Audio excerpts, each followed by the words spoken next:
आपण IMP question series मधला तिसरा प्रश्न पाहतो आहोत. चॅप्टर आहे वेव्ह ऑप्टिक्स आणि प्रश्न आहे state the conditions to obtain the steady interference pattern. मग आता काय सिच्युएशन असते बघा, तर आपल्याकडे दोन स्लिट्स असतात S1 आणि S2 आणि ह्या इथे स्क्रीन असतं. तर ह्या दोन स्लिट मधलं जे अंतर असतं ते स्मॉल डी असतं आणि स्लिट आणि स्क्रीन, इथे स्क्रीन आहे याच्यामधलं जे अंतर असतं ते कॅपिटल डी असतं.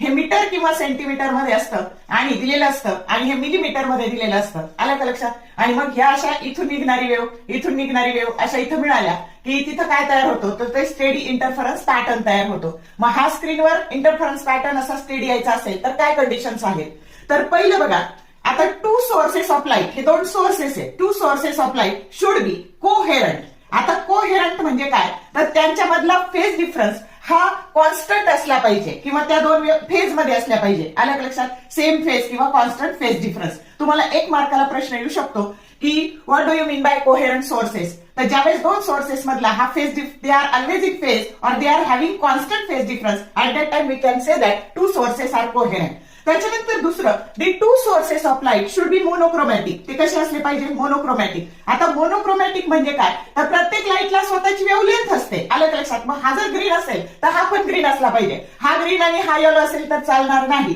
मोनो मीन सिंगल, म्हणजे सेम रंग त्यांचा असला पाहिजे. समजलं का? त्याच्यानंतर the two sources should be narrow. आता हे दोन्ही पण हे कसे असले पाहिजे, तर दोन्ही सोर्सेस हे नॅरो असले पाहिजे. इथे एक वाक्य कॉन्स्टंट ठेवायचं, काय, the two sources of light should be, आणि पुढे हे शब्द लिहायचे फक्त.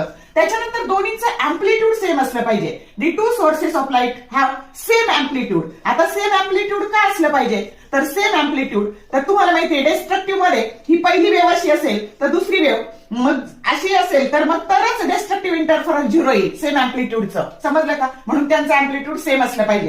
त्याच्यानंतर distance between two sources that should be very small. हे मिलीमीटर मध्ये असलं पाहिजे. म्हणजे हे स्मॉल डी काय असलं पाहिजे, खूप स्मॉल असलं पाहिजे आणि हे कॅपिटल डी मात्र मोठं असलं पाहिजे. आलं का लक्षात? Distance between two sources should be very small as compare to the distance between source and screen. डीच्या तुलनेत हे डी खूप छोटं असलं पाहिजे. आणि सहावं, two sources of light should be same state of polarization. ते कसे असले पाहिजे? Same state of polarization. Same state of polarisation.